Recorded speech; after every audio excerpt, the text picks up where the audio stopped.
All right, so I want to catch up on a few things tonight before we get started. First of all, I wanted to go back to our class 2 weeks ago, really 3 weeks ago, where we were talking about key questions that you might ask. I think it's important to review some of these things to try to remember what are some of the questions that we need to ask, the key questions we need to ask so that we can open up more passive conversations, non-confrontational conversations with people as we try to talk to them about the gospel. So one of the questions that we mentioned was we need to learn to ask the question, what do you mean by that?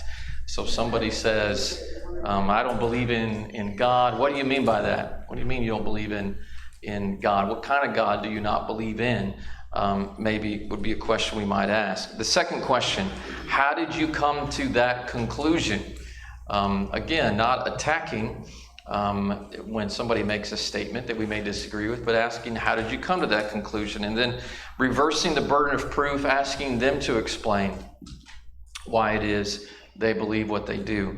And then the third set of questions was asking leading questions, such as, well, have you ever considered? And that's where we kind of open the door to, would you be willing to consider this alternative? Would you be willing to consider what the Bible says on this particular topic? Or can you help me understand?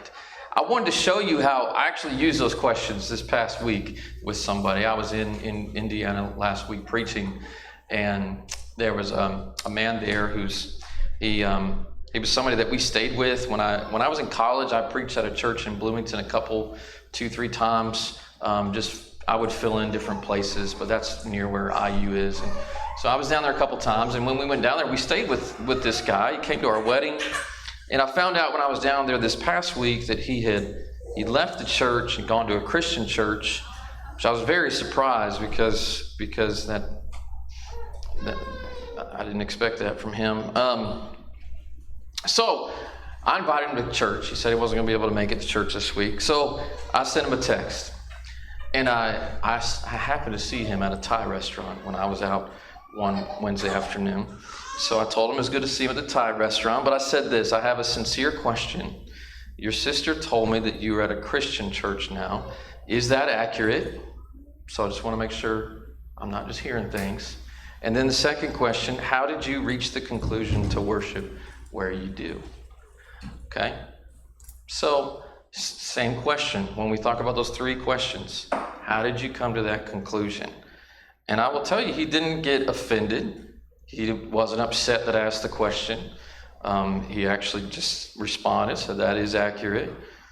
And he said, my last 50 years of experience in Bible study along with prayer, that was his answer. He said, I appreciate the question and concern. You are the first to ask me. I pray that you are doing well in your journey. Ours is good. Now, I followed that up, right? But the first question, we made this point 2 weeks ago. If you give people the opportunity to answer the question, how did you come to the conclusion? They typically appreciate you asking and not coming at them. And I would probably venture to say that there have been some folks that came at him and didn't really ask the question, okay? And he, as he stated in the text, I appreciate you asking. A lot of people haven't asked the question. And no one's, according to him, I think people have talked to him about it, but according to him, no one's talked to him about it. So I said, I wish I had more time here to talk to you about it, and I appreciate you sharing this with me.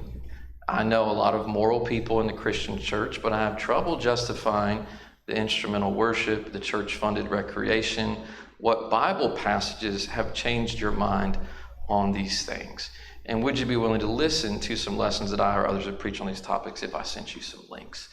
And I'm not going to keep going with the conversation, but he didn't send me any Bible passages, all right? And that's the problem. And that's what I want people to see when you ask those questions. You said you made this decision because of a lot of study and experience and prayer, and yet when you get asked the question, what Bible passage do you have to support some of the things that are happening there that if you've grown up in the church, you know some of those things are you have a hard time finding New Testament justification for it. Where is your New Testament justification? And people, I think if you're honest and you realize, I really don't have New Testament justification. We can't really find it. Then I'm hoping that tends to prick the conscience and get somewhere. But it was a good conversation. And I would just say, don't be afraid of those conversations. I wish I could have had that conversation face-to-face, because I'd much rather have it face-to-face than through a text message. But that was an opportunity this week. All right, so I want to start with that, and I just wanted you to see how that's a method that that I certainly use without saying I'm going to use the 3-question method today. But it's just a method you use to try to bring out the issues in a non-confrontational way to have conversations, and it works. It works. So I want you to see real life how that happens. All right, today what we're doing is we're trying to learn today how to steer souls toward a salvation conversation. All right, this is really a 2-part lesson today and next week.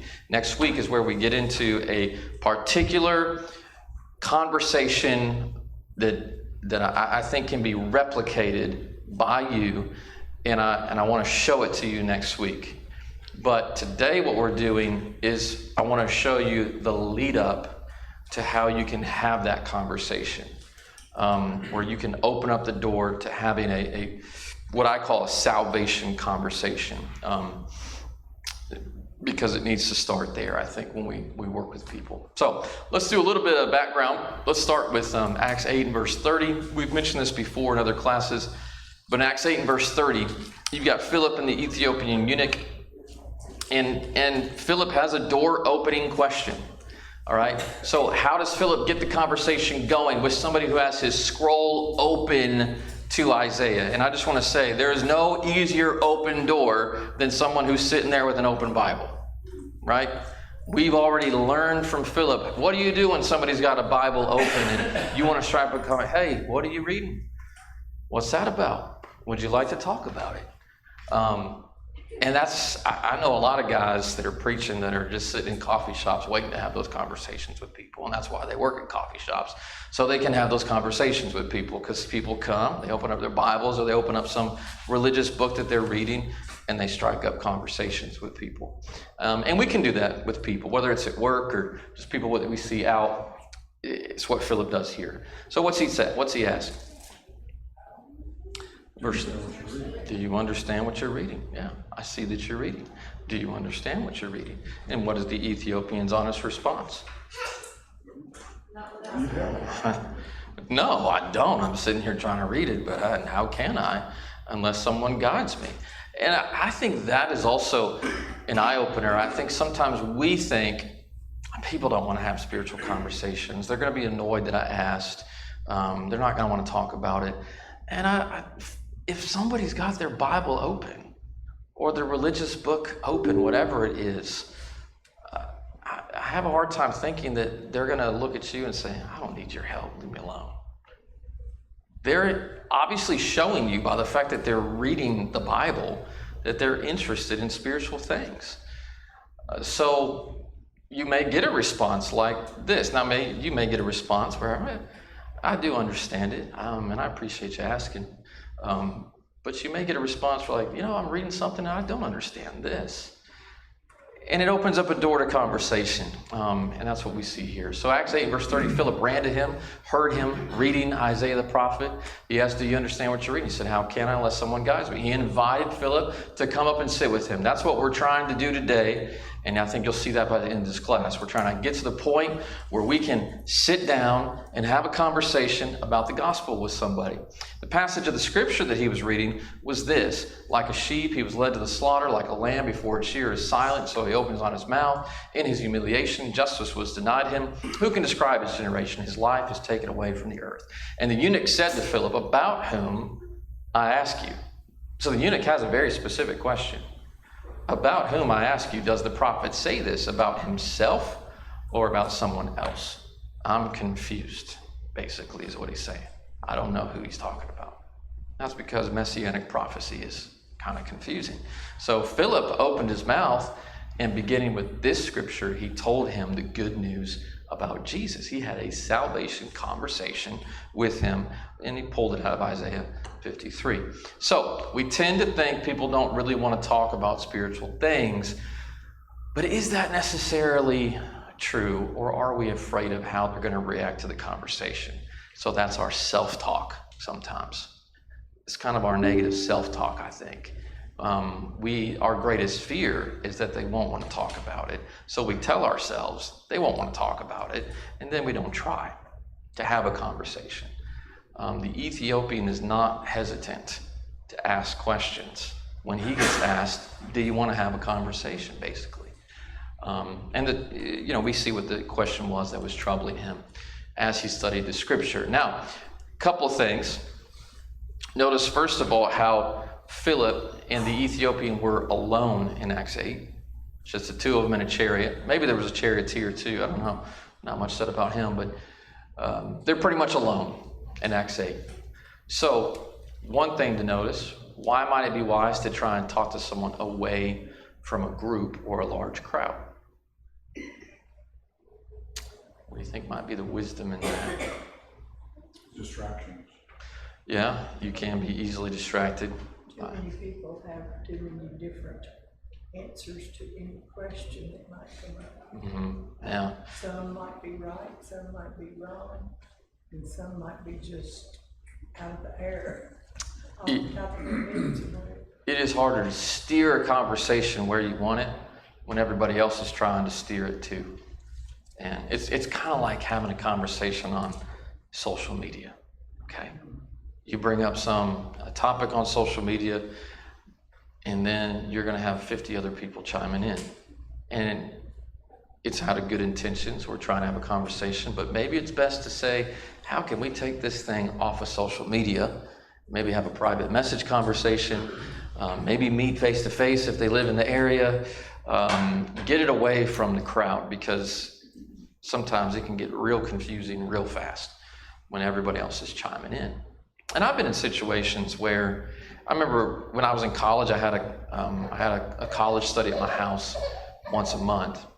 And it was mostly kids from other churches that came.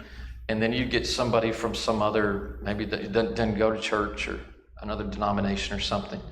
And they'd bring up a topic that most of the rest of the group didn't agree with.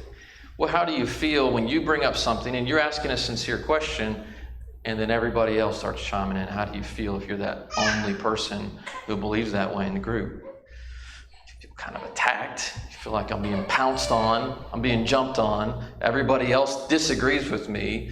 And so it'd be better to have those conversations away from everybody, where it can be more of a one-on-one conversation. So can you think of other good conversations that occurred in scriptures that were private, where they got away from everybody? Good. I take him aside privately to have a conversation. He needs some correction on some teaching. And so they have that conversation. What's that? David and Nathan. Yeah, that's a sin conversation. So they have that conversation privately. Jesus and the woman at the well. Yep, Jesus and the woman at the well. He sends his disciples to town so they can get food, and while they're out, good time to have a conversation with her. Nicodemus and Jesus. John 3, Nicodemus and Jesus. He's got some questions, and he's a ruler, so maybe he doesn't want to ask these questions in front of all the other rulers. Maybe he would find it to be a little embarrassing that he's asking this not so popular rabbi, popular but not so popular with some, these questions about spiritual things. So he has this nighttime private conversation. Well, those are good examples, and I think those make the case. Sometimes it's good for us to have conversations away from the rest of the crowd, so people don't feel embarrassed or pounced upon, or you just don't get steered in too many directions. So Philip, where does he take the opportunity that gets presented to him? Where does he take it to? He has no Bible. Okay.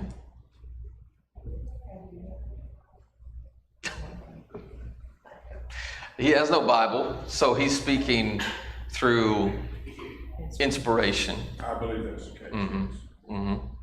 It's a good point. So right? Which is, that's handy. But he began with the scripture where the Ethiopian was reading. Okay. He started with the scripture and he took it to Jesus. Let me tell you about some recent history about this Jesus who's died, the suffering servant, and now who's been risen from the dead, and now his church is being built. He is the person of Isaiah 53. So he starts there and reveals to him the recent history and what that means for him as he speaks. So he goes to salvation in Jesus. That's what I want you to see. That's where conversations need to start. And I really want to emphasize that. When we're having conversations with people from other denominational groups or even world religions or whatever it is, we need to really start with salvation in Jesus, because it doesn't really matter if you play the instrument or you got a woman preacher or whatever the other issues are that we argue about and talk about. Those things really don't matter if you haven't got salvation right in the first place. So we got to start there and work towards those other things. And so that's what Philip does with the Ethiopian. I think that's where we need to start with people. So Philip asked this door-opening question to a total stranger. Do you understand what you're reading? What do you guys have any good door-opening spiritual conversation starters? I got a few listed there. I'm going to read them in a second. Don't cheat.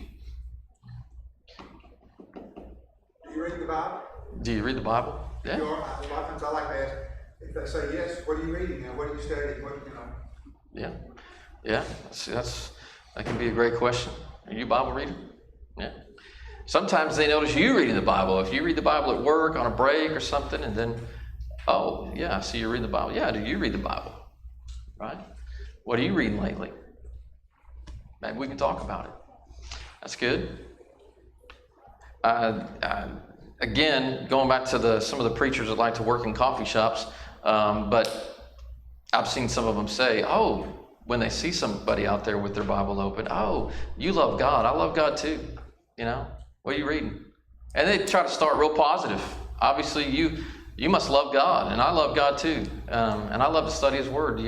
What are you reading today? Starting there. Anything else?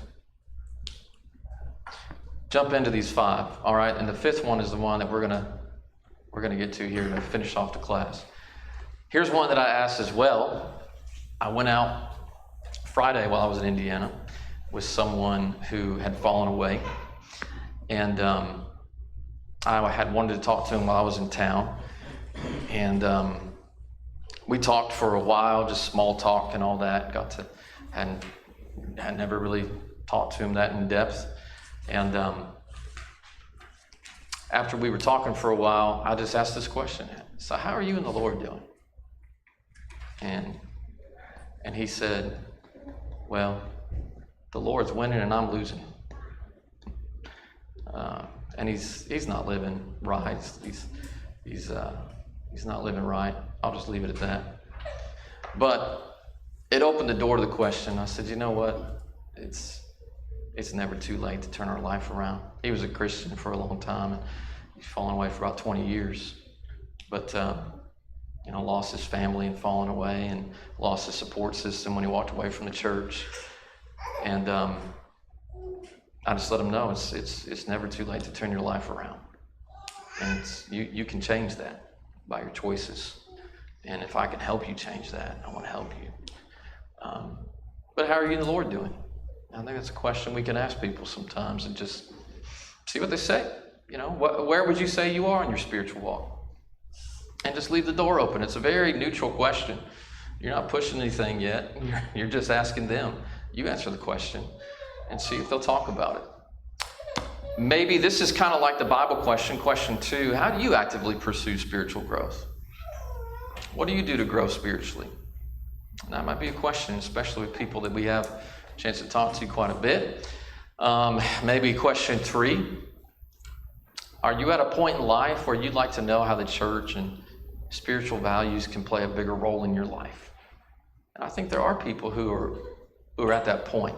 Maybe that hasn't played a big role. Maybe they've left God behind, and then they're getting to this point where what's the purpose of life? What's the meaning? I need some guidance, and maybe this is a good question to ask in that situation.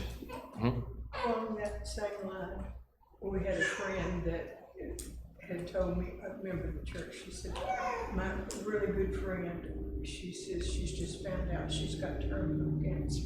And she said, here I have waited too late. I think with anyone who has diseases that could kill them or something like that, a question to ask, because I told her, I said, just ask her, would she like to know what to do to get to heaven? How she can be assured she's going to heaven. And she said, I don't know what to do. I said, well, I'll help you, we'll go if she is. And that was on her mind. Death was on her mind, you know. And so it was a good opener. She did want to know. And sometimes it takes moments like that where death is on our mind, where maybe somebody, where a door was closed for a while, that door becomes open again. Even if she hadn't been told it was terminal and she didn't have long, if someone's suffering with something that could kill them, that might be on their mind and they might talk to someone about it. And that can be a good time to ask some of these questions, especially question 5, which we're going to get to in a minute. Now, the fourth one is this. Let's say somebody's thinking about coming to your church, and they know where you go to church, or you think about inviting them to church. Instead of just inviting them to church, hey, I'd love for you to come to church, but I'd hate for you to come there and be confused. Would you want to get together and discuss some of our beliefs? And that way, you have a chance to sit down, have a Bible study with somebody before they walk in, and talk to them about, here's what to expect, here's what we do, here's what we believe, here's what the preacher's going to preach from. And it gives you a chance to prime the mind a little bit, rather than, because I'm telling you, if you walk into a church and it's the first time you've ever walked into a church, that can be a very shocking thing. You're not used to that. And so sometimes preparing the mind and helping people anticipate what to expect can be a helpful study. And it's an opportunity just to study with something that's catered to them, rather than coming in cold. Lesson may not be catered to them that day. So you can deal with that a little bit more. All right, question 5. And this is the one we're going to ask as we kind of do this role play here in a minute. If the Lord were to come right now, I got a question for you, okay?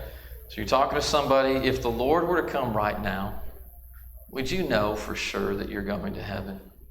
Now that might sound like a really strong question, but I think there are people who will appreciate you asking the question.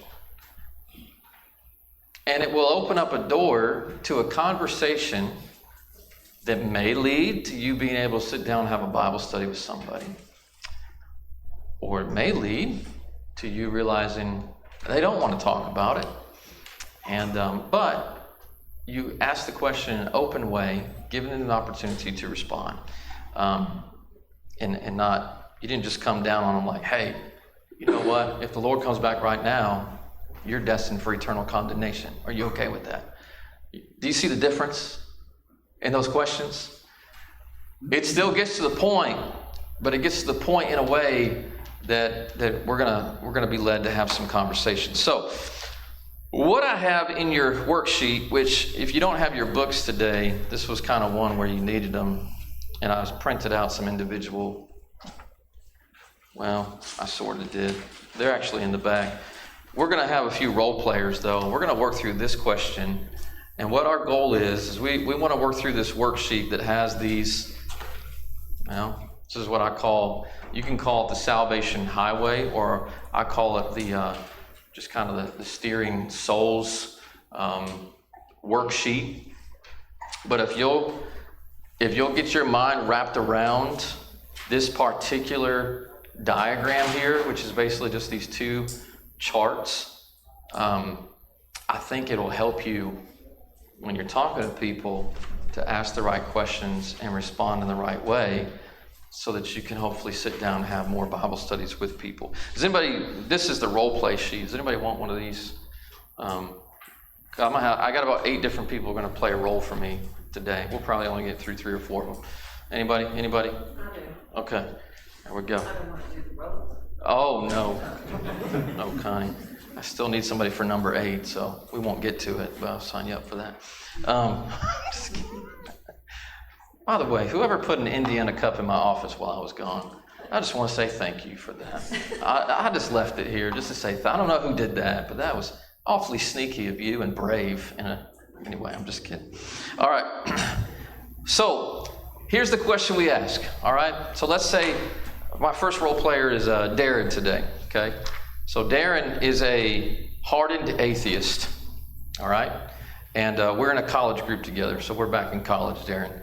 And you don't go to church. And so if I come up to Darren and say, Darren, I've had a good time being in class with you. And this question I was just wanted to ask you, though, because I care about eternity and I care about spiritual things. And so, Darren, what if the Lord were to come right now? Would you know for sure that you would go to heaven? Well, since I don't believe in God and all that nonsense, I don't think I'm going to go anywhere except for the dirt. I'm born, we live, we die, it's an endless cycle. Well, Darren, does that bother you at all? No, it doesn't. Well, I appreciate you being honest with me about the answer. And, if you ever do start to think about that a little bit more and you want to have a conversation, just remember that I asked you about it, all right? What I'm trying to demonstrate with that is even, because those are the ones, I want to start with the one where everyone dreads. No, shut up, leave me alone, right? And he didn't say that because Darren's being nice, but I've had people say that, basically. But I always want to end a friend, and I want to say that about every one of these conversations. I want to always end it on a positive note and end positively and just say, hey, I appreciate you being honest with me. Just remember that I asked you, and if you ever want to talk about it in the future, I'm open to that, okay? That's important, and I'm going to tell you why, because of things like what Pat said. Because maybe right then and right there, people aren't interested in talking about it, but you've planted a seed in their mind. And that seed is just kind of resonating, and maybe they don't even think about it, but then somebody gets cancer, and somebody dies in their family, or something really wakes up their thoughts to eternity. And it may be down the road that they say, you know what, I remember you brought something up to me, and I didn't want to talk about it at the time, but I would like to talk to you about it now. When I was in Kokomo preaching, so my office was in the back of the building, and I had this window that looked across the alley into the neighbor's kitchen window. Okay, so every time they're doing dishes, they're looking out at my window, and I'm looking out into their window when I'm looking out the window. And I'm there 15 years, and these people never came to church in 15 years. All right, but we talked when he was outside and I was outside, and we'd say hello, and we were friendly, we'd cordial with one another and all that sort of thing. But the last year or two I was there, and I always would invite them to, if we'd have a gospel meeting, I'd just go knock, hey, guys, we're having a gospel meeting this week, and that's why you're going to see a lot of cars in our parking lot. And I'd love to have you guys come over. If you come over tonight, come to our meeting. Not a long drive, right? You can just walk across the parking lot. And they never came. But there are 3 situations where he did come knocking on my door. And it took about 12, 13 years before it ever happened. Has some marital problems. Comes knocking on my door and wants help. And they stay together. We talk through, here's what the scriptures would advise about how to handle some of these things. And they work through it. Have some kid problems. I have a kid that's got in trouble. Kid got pregnant. And I don't know how to deal with this. Well, let's talk about how important it is to raise your kids in the Lord and how the Lord would kind of help you work through some of these problems. But let me just give you some advice on how to handle it. His dad dies. Comes knocking on my door again. My dad died. I don't go to church. I don't know who to have speak at the funeral. Could you speak at my dad's funeral? And I did. And while we never sat down and had a Bible study, I had the opportunity to share the gospel with him and his family for the first time in about 14 or 15 years when we were there. Did he convert? No. But he always remembered the fact that I asked him. And because he remembered the fact that I asked him and was always open to having a future conversation, we'd have other conversations, then that led to future opportunities. And if we keep things cordial with people, it'll lead to future opportunities with people. Still got you. He might. And I'm actually mad at myself because I was in Kokomo preaching a meeting and I did not call him while I was there, and I should have. And so I'm going to call him. I am. We're going to follow up on him a little bit. But I liked him a lot, and I am still hopeful and prayerful that someday something will come of that. But it opens doors. It keeps doors open instead of shutting them.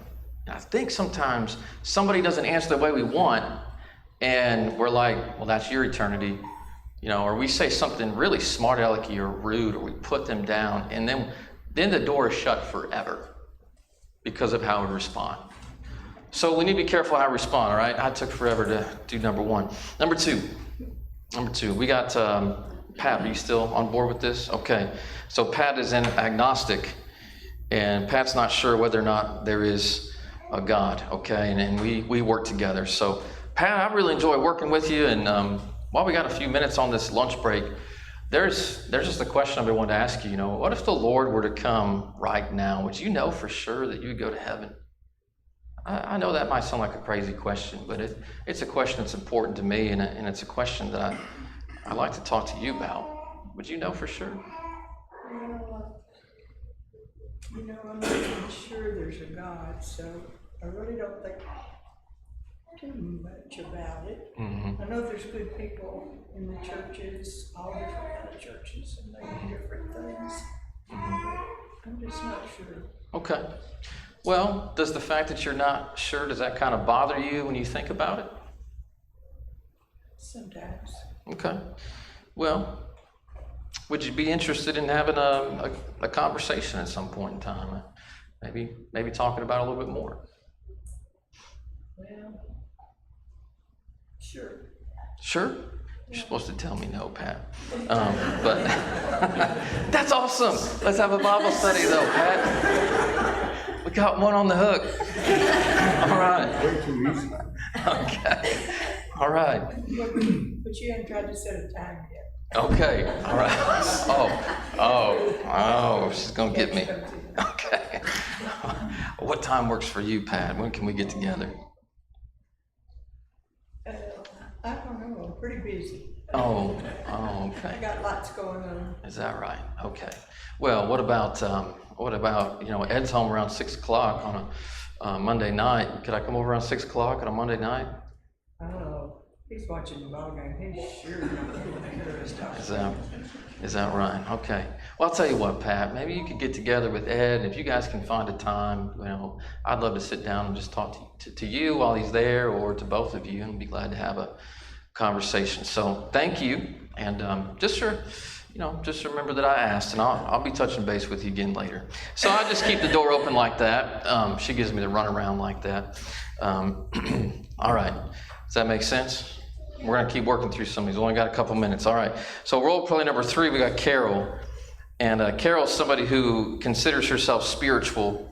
Are you number 3? Oh, that was you. That was Logan. My bad. I wrote it down wrong. Okay. Because I was thinking, we don't play pickleball together. I play pickleball. I don't play pickleball with Logan either, but that's the game. All right. So let's say I play pickleball with Logan, and I'm sitting here thinking, I've spent all these games playing pickleball with Logan, and we've driven back and forth, and we've sat around talking, and I've never had a gospel conversation with you. So I want to have a conversation with you. Okay. So Logan, you consider yourself spiritual, right? So I've got a blunt question to ask you, but if the Lord were to come back right now, would you know for sure that you're going to go to heaven? I don't know. I would hope so. Okay. I do the right things. So. Okay. Well, that's great that you try to do the right thing. Are you a Christian, Logan? Yeah, I guess it depends on what that requires. No, you're not a Christian, Logan. Guys got to read the script, okay? Tell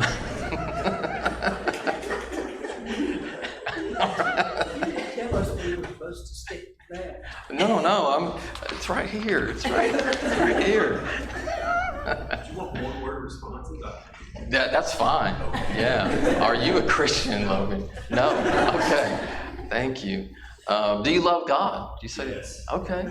So, well, I'll tell you what, Logan. Would you be interested in having a conversation a little bit more about some of these things with me sometime? Sure. Okay. Well, awesome. And so we just set a time, and we could do it maybe right now if you're ready to do it right now, but maybe right now it's not convenient. So. Maybe after next pickleball game. Sure. Yeah. Let's get together after the next pickleball game, Logan. Thank you for bringing that up. Yeah. And let's talk about this, okay? So what I want you to kind of see with each one of these situations as you walk through some of this diagram, if you will, and this is not like a telemarketing scheme, so sort of, you know what I mean? Like, it's just a basic guideline to, okay, if somebody says no, does that bother you that you don't know whether you go to heaven? And if they say no, well, just remember that I asked you and I want to talk about it. Maybe they don't say no to that second question. Maybe they say no to the first. No, I don't know for sure I'm going to heaven. Well, does that bother you? Well, when I think about it, I don't think about it much. Well, can we think about it? Can we think about it sometime? And if they say no, then all right, handshake. Appreciate you taking the time to answer some of those questions. But if they say, yeah, I'd like to talk about it with somebody sometime, then we move on to the next phase of the chart, right? Which is, well, have you ever been a Christian? Around here, that's really important, by the way, because there's a lot of ex-church people in this area who used to be a part of a church, and now they're unbelievers, or they got their feelings hurt by somebody, and they're agnostics or atheists, or they quit. And so maybe they don't believe in God now, or maybe they're not sure they're going to go to heaven now, but were you ever a Christian? Okay. All right. So when you became a Christian, tell me what that was like. Then we start getting into these questions, these little small print questions that are over here on the right-hand side. All right. Which, so let's say that we're talking to, I'm going to move on to, now I've got Carol. Okay. So Carol attends a denominational church. She's my hair person, okay? And we have a 30-minute conversation every month. And I try to talk to everybody who cuts my hair. I try to talk to them about coming to church. Sometimes I change who's going to cut my hair, because if they've told me no, they're not coming to church, I'm going to find another barber then. I'm going to invite that one. Because I don't get out much. It's my only opportunity. So, all right, I'm stuck in this office a lot. So Carol, let's say we've gotten down to, she said, yeah, she's saved. All right. Well, Carol, that's where I get to this question over here. Well, yeah, I think I'm saved. Okay. Well, Carol, how were you saved? Can you describe that situation to me?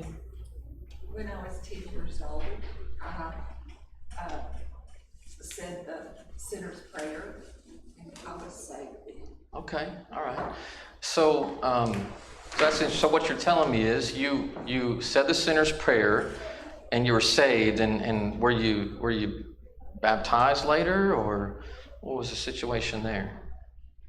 Oh, you were never baptized. Okay. All right.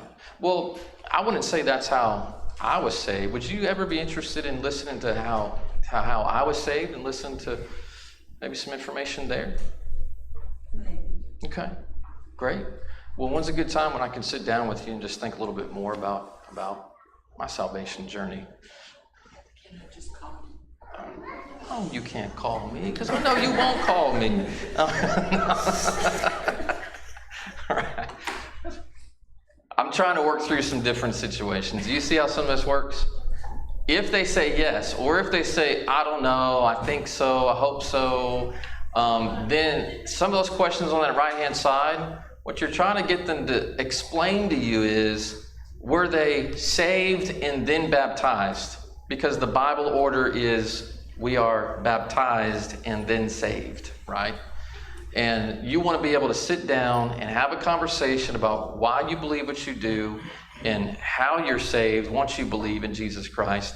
And to get to that point and to have that second conversation well, you need to ask the right questions to get through it. So if you want to do this role play stuff, I got 8 different scenarios and situations. Find yourself 1, 2, 3 people from the church here and just go through some situations and walk through this chart and think through, how would I respond if they say this, if they say that, and take your time working through it. Next week, we're going to look at one example of a gospel presentation. So if I can get somebody to answer this question, I'm going to show you a study that I do when I sit down with people. And I do a lot of different studies, so it depends on the person. But if they say, I think I was saved and then I was baptized, that sort of situation, or I don't know anything about Jesus, then the one I'm going to do next week with you is the study that I go through. I'm just going to walk you through it. And you have it in your books, so you can walk somebody through it as well.